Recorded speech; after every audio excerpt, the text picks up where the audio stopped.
मैं डॉक्टर ललिता शर्मा आप लोगों को M Com previous business administration paper first general management पढ़ाऊंगी। आज का हमारा टॉपिक होगा प्रबंध का अर्थ एवं परिभाषा। वर्तमान समाज संगठनों व संस्थाओं का समाज है।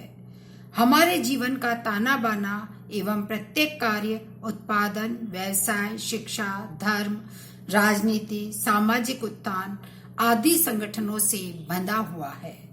व्यक्ति अपने लक्ष्यों व आवश्यकताओं की पूर्ति के लिए विभिन्न संस्थाओं पर निर्भर करता है, किंतु यह प्रबंध ही है जो संगठनों को उत्पादक, उद्देश्यपूर्ण एवं कार्यशील बनाता है।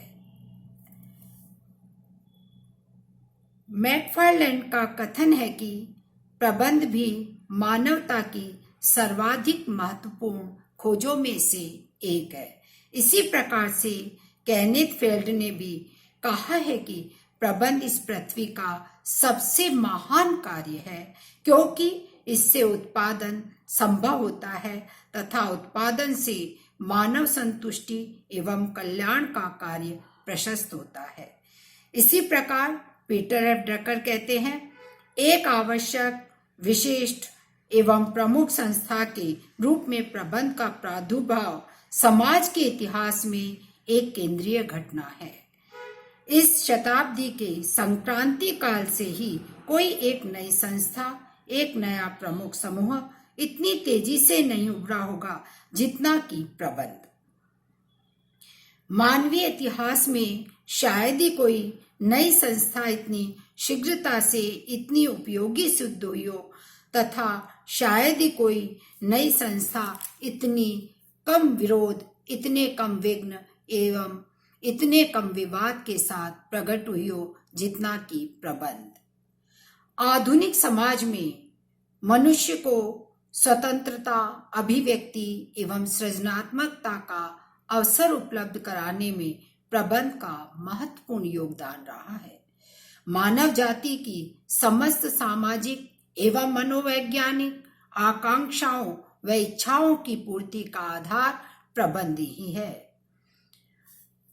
यदि हम आज के संदर्भ में देखें तो आज किसी भी राष्ट्र की गरीबी, भुखमरी, बेरोजगारी जैसी समस्याओं का हल समाजवाद, राष्ट्रीयकरण, साम्यवाद, भारतीयकरण अर्थात गरीबी हटाओ जैसे नारों में निहित नहीं है।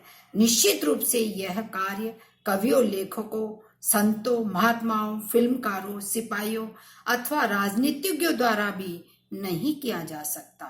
विकास का कार्य केवल प्रबंधकों द्वारा ही किया जा सकता है।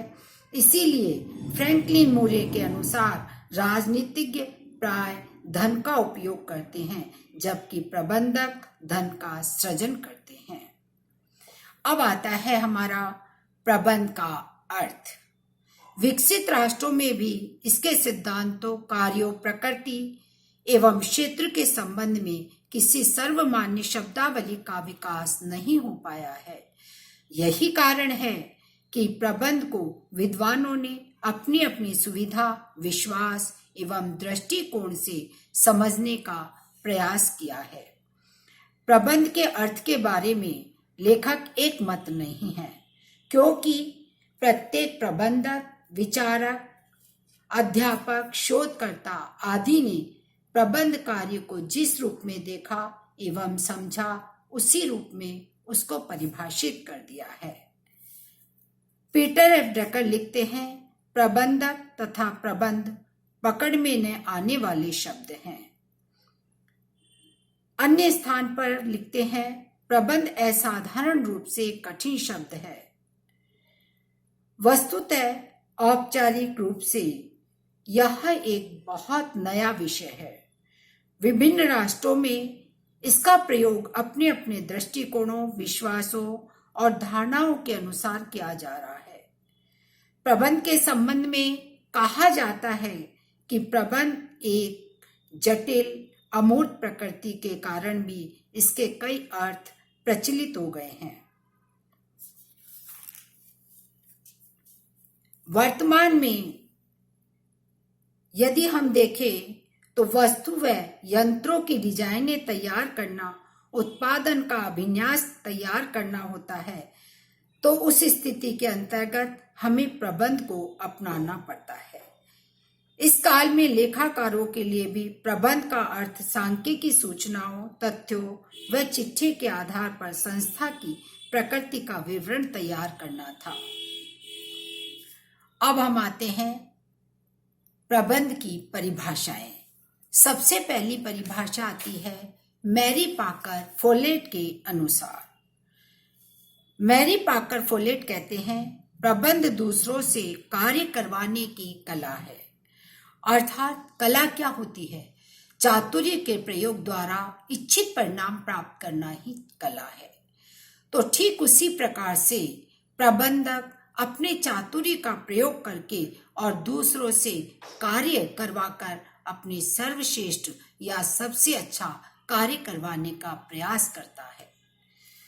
दूसरी डेफिनेशन आती है रॉस मोरे के अनुसार, प्रबंध का तात्पर्य निर्णय लेना है।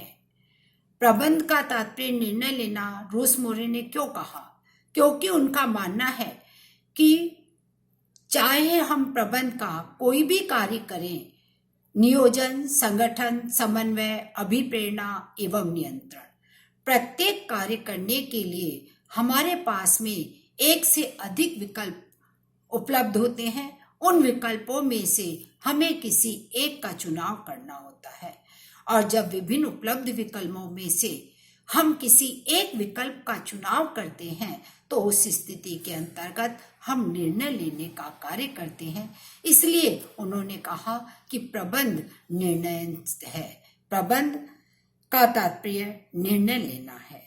इसके बाद आता है एप्ले के अनुसार, प्रबंध व्यक्तियों का विकास है, न कि वस्तुओं का निर्देशन। अर्थात management is the development of the people, not the direction of things. प्रबंध व्यक्तियों का विकास है, न कि वस्तुओं का निर्देशन। आगे चल के उन्होंने कहा है प्रबंध सेवी वर्गीय प्रशासन है, प्रबंध पर्सोनेल मैनेजमेंट है।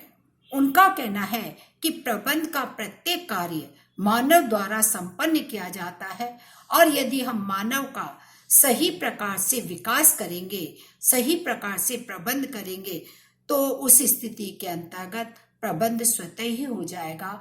हम वस्तुओं को डायरेक्शन देने का कार्य प्रबंध के अंतर्गत नहीं करते, और वो ऐसा मान के चलते हैं कि सेवी वर्गीय प्रबंध के अंतर्गत कर्मचारियों की भर्ती, नियुक्ति, पदोन्नति, प्रशिक्षण आदि सभी इसके अंतर्गत सम्मिलित किए जाते हैं।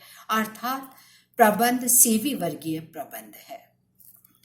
इसके बाद में चौथी डेफिनेशन हमारी आती है टेरी तथा फ्रैंकलिन के अनुसार, प्रबंध एक विशिष्ट प्रक्रिया है जिसमें नियोजन, संगठन, उत्प्रेरण तथा नियंत्रण करना सम्मिलित है, जो मानवीय तथा अन्य साधनों के उपयोग से उद्देश्यों के निर्धारण एवं निर्धारित उद्देश्यों को पूरा करने के लिए की जाती है। फ्रैंकलिन ने इसके अंतर्गत प्रबंध के कार्यों को सम्मिलित किया है। उन्होंने कहा है प्रबंध एक विशिष्ट प्रक्रिया है जिसमें हम नियोजन, संगठन, अभिप्रेरण, नियंत्रण करने का कार्य सम्मिलित करते हैं, ताकि हम मानवीय तथा अन्य संसाधनों से निर्धारित उद्देश्यों को पूरा कर सके। अब हम भी प्रबंध की एक व्यापक परिभाषा दे सकते हैं, या निष्कर्ष के रूप में हम कह सकते हैं प्रबंध नियोजन, संगठन, निर्देशन एवं नियंत्रण की एक सामाजिक प्रक्रिया है जिसमें मानवीय कौशल एवं विज्ञान का उपयोग करते हुए संस्था की विभिन्न संसाधनों, बाह्य वातावरण एवं समाज की अपेक्षाओं का इस प्रकार दक्षतापूर्ण समन्वय किया जाता है कि संस्था के लक्ष्य प्राप्त किए जा सके।